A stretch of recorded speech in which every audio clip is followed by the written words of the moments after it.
welcome back to my channel, which is dedicated to philosophy, music, culture and art and books. I am philosopher, violinist. So, Descartes and his meditations on the first philosophy, and the previous video has been concerned to the first and second meditations, and we have to conclude that the most reliable and the most precise thing is our mind, our reason, the intellectus as spiritual contemplation. The third meditation is called concerning God, that He exists. So let's get away from the sensual, from the world, focusing on the mind as the only reliable one. The mind is a reliable thing, and I myself am a thinking thing, as Descartes says. But where is the criterion of the truth, of the provisions, even the most obvious ones? For example, arithmetic or geometric, or some physical truths, and so on and so forth. How do we know that 2 plus 3 is 5, for example? Descartes proposes to discuss 3 types of ideas. We have innate ideas.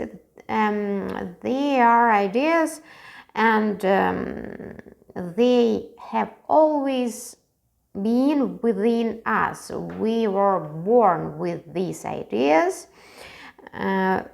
Fictitious or invented ideas that come from our imagination, and adventitious ideas that come from experiences of the world, so our sensuality. Yes, I quote, how it is manifest by the natural light that there must at least be as much reality in the efficient and total cause as in its effect. For, pray, whence can the effect derive its reality, if not from its cause? And in what way can this cause communicate this reality to it, unless it possessed it in itself? And from this it follows not only that something cannot proceed from nothing, but likewise that what is more perfect has it to say, which has more reality within itself, cannot proceed from the less perfect. It's the Descartes quote. And further, this is not only evidently true of those effects which possess actual or formal reality, but also of the ideas in which we consider merely what is termed objective reality. The end of the quote. Any God could have given me a nature that allows me to be deceived even in those things that seem to be the most obvious, the most reliable. And whenever this preliminary thought about the supreme power of God came to my mind, I couldn't help but admit that if only He pleased, He would easily arrange for me to be mistaken, even in relation to those things that, as I think, I see most clearly with my mental eye, with my spiritual gaze or inner gaze, you know. They are 2 different ideas of the sun, for example, as a direct object and as an astronomical body observed through scientific instruments. But what we have to believe? By the way, a big question about scientific reliability arises here, of course. Where can I find verifiability? Verifiability and this base of our scientific knowledge. They are internal innate ideas. They are received through external impressions, and they are actual ones formed by me through synthesis, through comprehension, and reality cannot be imagined without a reason, as Descartes says. And there is much reality in the producing cause, as in reality itself. That is not in me, because I'm mistaken. And external ideas do not depend on me, that is a malicious genius or evil demon. Evil demon can try here. The form that is synthesized in my mind, that pure and unshakable constant, is not designed by me as a deluded or deceived human being. For although some idea of substance is present in me for the very reason that I myself am a substance, nevertheless I cannot have an idea or infinite substance, because I myself have a finite substance, finite existence, unless this idea comes from some truly infinite something very significant for Descartes. The idea of God is as clear and true as possible for him, because despite interpretation, lack of understanding of infinity, we have this idea and it's embedded in us, in me, by a higher being. And I shouldn't think that I do not perceive the infinite with the help of a true idea, but perceive it only by negating the finite. Only negation is our innate reality, maybe. As I perceive peace and darkness through the negation of motion and light, or black color is negation of white color, for example. For on the contrary, I clearly understand that there is more reality in infinite substance than infinite, and therefore in some way the perception of the infinite is more primary, even more primary than the finite, or in other words, my perception of God is more primary than the perception of myself.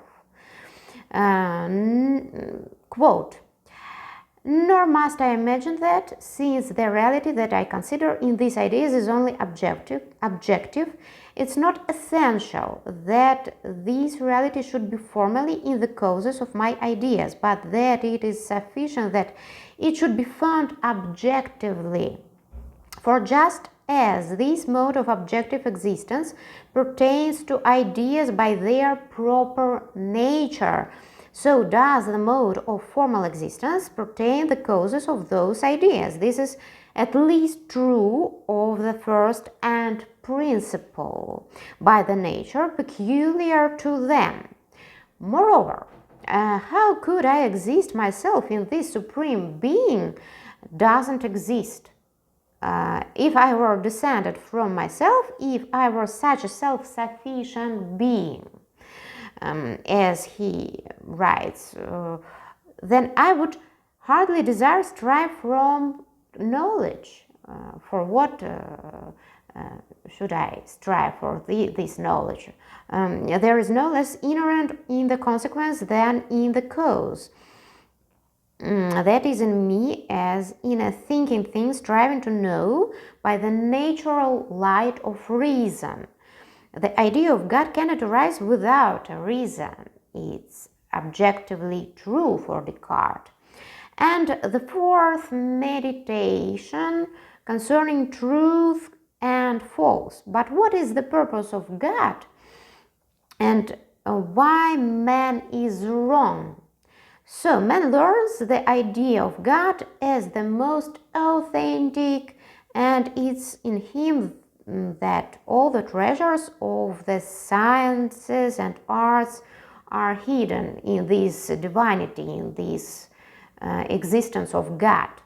And God doesn't want our delusions at all. Lies are in no way compatible with the idea of divine perfection. So I find that I'm something intermediate. We are something intermediate between God and nothingness, between the supreme entity in non and non-entity.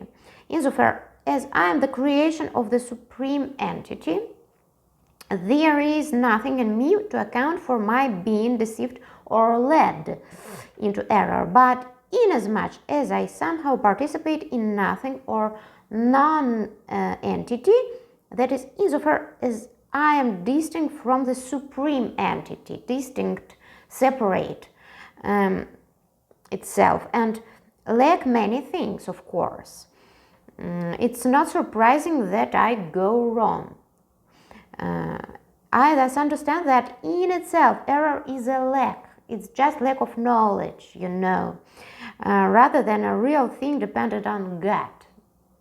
Hence, I understand that I can err without God's having given me a special ability to do so, to err, and so on and so forth. Rather, I fall into error because my God-given ability to judge the truth is not infinite. So my ability is finite. Error is not a denial in its purest form, It's only an insufficiency and inferiority of our own nature or as human beings. There are two major reasons for our mistakes linked together for Descartes. So they are mind and will. The will extends much further than the mind because we are free. And yes, Descartes postulates the free will. We are free, but we have no right to complain that our nature and mind are imperfect. In our freedom, we are godlike, and we do not understand that it leads us to mistakes. But it is knowledge and divine godness that strengthen our will and direct it in the right direction. And we use our mind and our reason to strive this right direction. The Descartes error, or he supposed that error is a consequence of the fact that the will is more limited than intellect in the sense of rationality, of course. That is, it's less constrained by the reasonable framework. Of course, it's true. It extends to more things, and in order to avoid mistakes, it's necessary to achieve complete clarity in the ideas, and I think in the intention also, maybe. And by the way, Spinoza has the same views.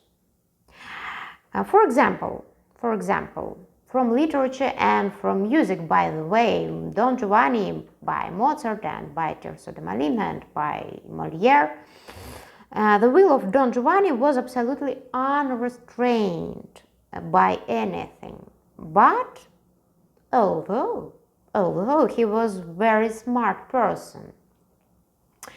Okay, thank you for your attention, and I will continue as soon as possible. All good to you, and see you later.